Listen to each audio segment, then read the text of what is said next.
I tried to check this out. This shit gave me the chills. DynCorp was exposed for having been involved in the buying and selling of young women and children. While all of this was going on, DynCorp kept the Pentagon contract to administer the smallpox and anthrax vaccines and is now working on a plague vaccine through the Joint Vaccine Acquisition Program. Mr. Secretary, is it policy of the U.S. government to reward companies that traffic in women and little girls? Absolutely not. The policy of the United States government is clear, unambiguous, and opposed to the activities that you described. The second question. Well, how do you explain the fact that DynCorp and its successor companies have received and continue to receive government contracts? I would have to go and find the facts, but there are laws and rules and regulations with respect to government contracts, and there are times that corporations do things they should not do, in which case they tend to be suspended for some period. This company was never in the penalty box. They had a report on CNN with Jean Bellerive, and he said specifically that there was organ harvesting and child kidnapping going on. And we have already reports of a lot of trafficking, even of organ trafficking. Of organ trafficking? Yeah. Now, already. Of the victims of the earthquake? Yeah. So, do you know that for sure? Yeah, I know that for sure, and it was discussed in Montreal during the conference. Who has the contracts? There would be a multitude of individuals. Could you name some, please?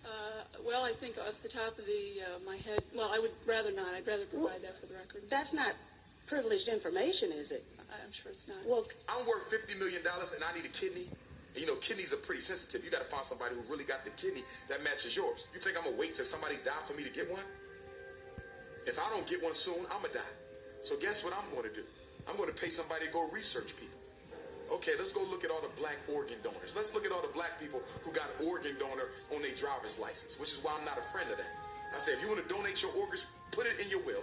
Say that if I die, this could go to my family, my relatives, my friends, or whomever. But when you put it on your license, I believe you make yourself a public target. And so what did they find? We got a guy in Los Angeles. He has the same blood type as you, same kidney type as you, likely. He healthy, though. He ain't likely to die no time soon. He don't know you, so he ain't going to give you no organ for free. So guess what we're going to do? We're going to arrange a murder that makes it look like he was in a car accident. We're going to arrange a murder that makes it look like he committed suicide.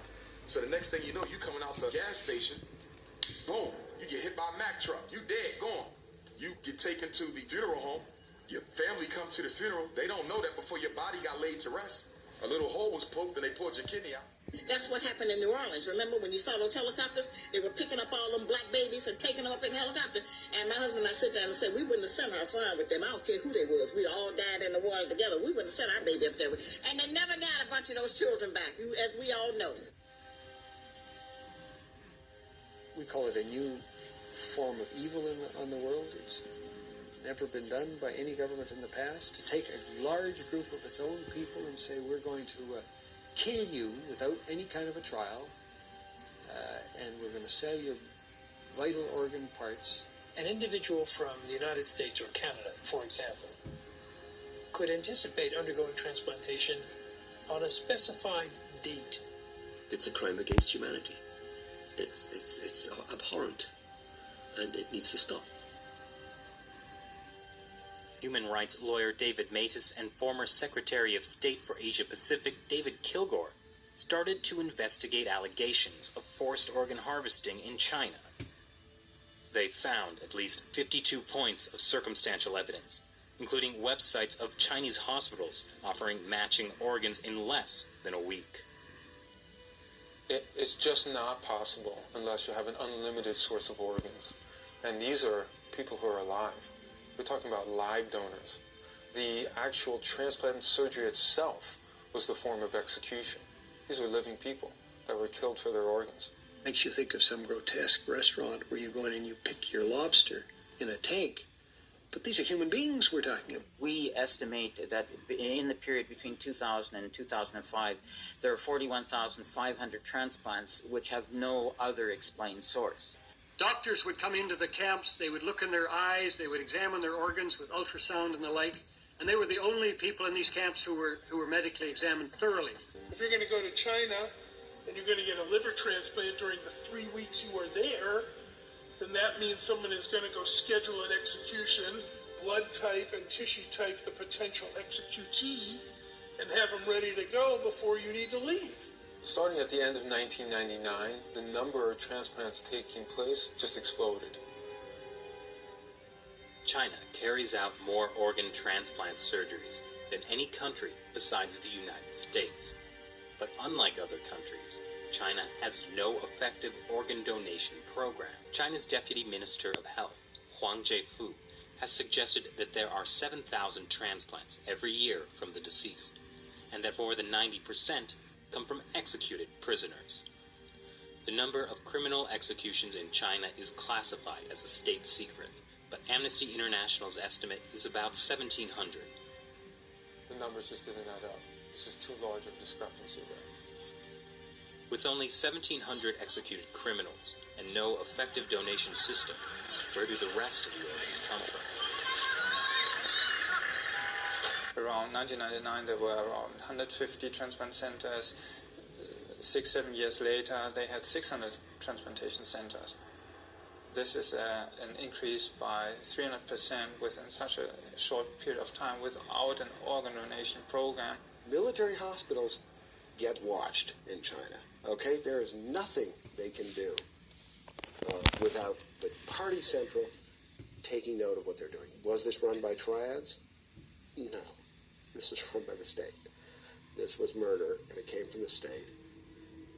This is a crime against humanity. We should do our best to identify those specific individuals who are engaged in this and put them on the list of people who deserve to be brought to justice. In 2006, when this came out and we realized that they were killing prisoners of conscience for their organs, it was doctors that took the front line in trying to stop this. Every day there are a dozen of people that are executed or killed for organs in China. So we have to bring out the message. We have to inform medical doctors to stop this practice. But it's not only the medical community that's getting informed. The U.S. State Department mentioned allegations of forced organ harvesting in its annual Human Rights Report on China in 2011 for the first time. On October 3rd, 106 U.S. congressional representatives signed this bipartisan Dear Colleague letter to the State Department, demanding they reveal information on organ harvesting that they may have obtained from their sources in China. This barbaric human rights abuse must be stopped, but to stop it, we first have to further expose it. The military is making money off of it. The hospitals are making money off of it. The middlemen are making money off of it. And we talk about money. We're talking about a multi-million-dollar operation. We had witnesses of disappearances, people who'd been examined and then had disappeared, busloads, entire prison wards which had been emptied out. And the signs began to look like something much, much bigger. Organs are the only commodity that people must have to live that you cannot buy in a store. Let's agree we're not going to sell body parts of babies. And let's agree we're not going to keep them alive to take their organs. And let's agree we're going to tell China to stop killing Christians and Buddhists and holding them in cells for years and genetically typing them, preparing them. We've reached a point in our society where there effectively is an Amazon.com for human parts, entire babies. Representative Diane Black, Republican Tennessee, asked the witness at the special hearing on bioethics and fetal tissue on Wednesday. Dr. Jared Kevin Donovan, a pediatrician and bioethicist at Georgetown University, responded that the practice of using tissue from aborted babies, the government termed research, shocks my conscience, and it should shock the conscience of the nation. See, they played a game where they go, fetal tissue, fetal tissue. Bush won't let us have fetal tissue. But then if you label it differently, you can use whatever you want. See, it's all games, and that's being shattered now. I think you're absolutely right. You know, we have commodified what have been referred to as the products of conception, meaning babies and baby parts. hearts. And yes, they are for sale, supposedly just to cover one's costs. But those costs seem to be quite variable. But even if they were given away free, it's shocking to be ordering what you want. Can I have a boy fetus or a girl fetus or a brain or a heart or a liver? This is totally in distinction to the honorable transplantation industry that is life-saving and shows great respect for the donors. Some fucked up shit, y'all. You know, it makes me think of all of the babies. They made me take out 2 babies when I was 16 and 17. And I will never forget, they talked me out of it. It was a secret from my mom. It makes you think how they almost killed me when they did 3 procedures on me because the baby was 3 months. I almost died. They saved me because I wasn't worth shit.